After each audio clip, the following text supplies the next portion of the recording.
Hello guys, welcome back to my channel. Today I'm going to show you when your laptop battery not show you laptop, then what can you do. Today I'm going to fix it. Right now I'm show you what can you fix this problem. So at first you have to write something here. Computer management.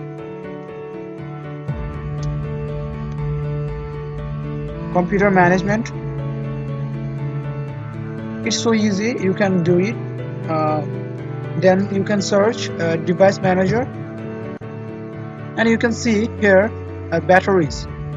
So you just click here batteries and Microsoft SC adapter. You can right click here and enable device. You can see it's when it's don't show you laptop, then you can easily find it. It's enable your device. Actually it's disabled for your device, so you can do it enable.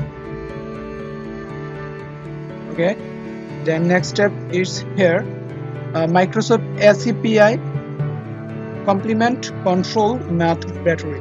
Then you can also enable this one. So you can see here this battery option is come here.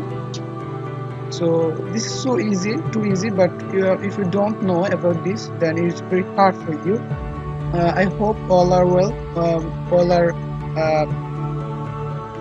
learned something in this video, and please pardon me for the sake of mistake. Thank you so much for watching this video. If you learned something in this video, please like, comment and share, like, comment and subscribe my channel. And I hope every week you learn something new, something in my channel. Thank you so much. Thank you so much for watching this video.